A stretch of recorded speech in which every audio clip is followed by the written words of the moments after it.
Cricket की ताज़ा तरीन मालूमात हासिल करने के लिए अल-फजर क्रिकेट को सब्सक्राइब करें। शुक्रिया। आज हम क्रिकेट की दुनिया की कुछ बड़ी और सच पूछें तो काफी मुतज़ाद खबरों पर बात करने वाले हैं। जी, एक तरफ तो दरवाजे बंद हो रहे हैं और दूसरी तरफ खालिस टैलेंट के लिए रेड कारपेट बिछाए जा रहे हैं। आइए इस दिलचस्प सूरत हाल का गहराई से जायजा लेते हैं। तो शुरुआत करते हैं इस खबर से जिसने पूरी बहस छेड़ दी है। पाकिस्तान क्रिकेट बोर्ड का पीएसएल में अफगान खिलाड़ियों पर पाबंदी का फैसला। बिल्कुल। और देखें, दिलचस्प बात यह है कि ये सिर्फ एक क्रिकेट का फैसला नहीं लगता। अच्छा, जी, जराये के मुताबिक इसके पीछे एक वाज़ेह पैगाम है। मतलब अब सिर्फ आपकी कारकर्दगी नहीं देखी जाएगी, तो फिर क्या देखा जाएगा? आपका रवैया।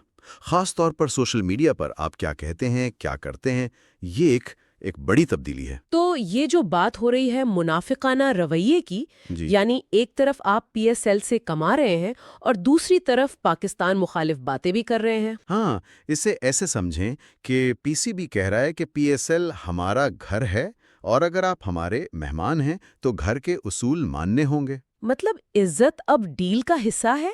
बिल्कुल। और ये पैगाम सिर्फ खिलाड़ियों के लिए नहीं बल्कि अफगानिस्तान क्रिकेट बोर्ड के लिए भी है कि पाकिस्तान से ताल्लुकात खराब करने का नुकसान उन्हें ही होगा। खास तौर पर जब ऑस्ट्रेलिया जैसी टीमें पहले ही उनके साथ खेलने से इनकार कर रही हैं। सही पकड़ा आपने। लेकिन इसका कोई उल्टा असर भी तो हो सकता है। आखिर लीग्स तो टैलेंट से ही चमकती हैं। कहीं हम एक अहम टैलेंट पूल से खुद को काट तो नहीं रहे? ये बहुत अहम नुक्ता है और ये रिस्क तो है, बिल्कुल है। लेकिन लगता है कि बोर्ड ने फैसला कर लिया है कि लीग की साख्त और कौमी वक़ार ज्यादा अहम है। एक जुर्रतमंदाना कदम है। जी, जिसके नताइज वक्त ही बताएगा। चले अब दूसरी तरफ चलते हैं। जहां एक तरफ दरवाजे बंद हो रहे हैं, वहीं दूसरी तरफ बाबर आजम के लिए ऑस्ट्रेलिया में बाबरिस्तान बन गया है। जी हाँ, और ये सिर्फ एक खिलाड़ी की बात नहीं है। रिजवान और शाहीन भी तो हैं पहली बार। बिल्कुल। बाबर, रिजवान, शाहीन, ये अब पाकिस्तानी टैलेंट की एक मुनज़्ज़म डिमांड है। ऑस्ट्रेलवी लीग ये समझ गई है कि इन खिलाड़ियों से न सिर्फ खेल का मेयार उठेगा बल्कि जुनूबी एशियाई शायकीन की एक बड़ी तादाद भी जुड़ेगी। यही तो है। ये खालिस टैलेंट और कमर्शियल वैल्यू का खेल है, यहाँ सियासत नहीं है। और लगता है कि ये टैलेंट की सप्लाई लाइन रुकने वाली भी नहीं। अंडर 19 एशिया कप में भी कुछ नए सितारे नजर आ रहे हैं। ओह बिल्कुल। सरफराज अहमद की कोचिंग में ये टीम बहुत दिलचस्प लग रही है। 4 खिलाड़ियों पर खास नजर है। कौन कौन? एक तो तेज गेंदबाज अली रजा हैं। कहते हैं उनका आउट स्विंगर अभी से कमाल का है। और फिर दो लेफ्ट आर्म रिस्ट स्पिनर्स। एक ही टीम में दो? ये तो बहुत नायाब है। नाकाबिले यकीन हद तक नायाब है। मोहम्मद हुजैफा और मोमिन कमर।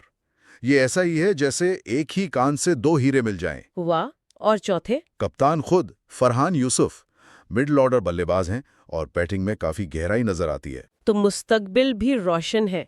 इसी दौरान वेस्ट इंडीज और न्यूजीलैंड के बीच वो टेस्ट मैच, क्या कमाल ड्रॉ था। हाँ, वो मैच इस बात की याद दहानी है कि क्रिकेट सिर्फ आधा-दो-शुमार का खेल नहीं है। 500 से जायद रन्स का हदफ और मैच बचा लेना। जी, वो किरदार, हिम्मत और कभी हार ना मानने का जज्बा, यही तो टेस्ट क्रिकेट की खूबसूरती है। तो आज की गुफ्तगू से ये तस्वीर बिल्कुल साफ हो जाती है।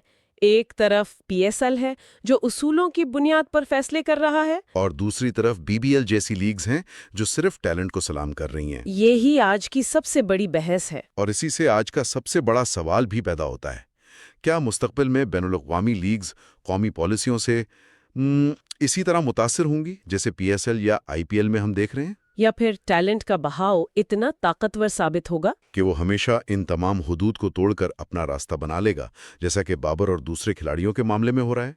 ये देखना बहुत दिलचस्प होगा।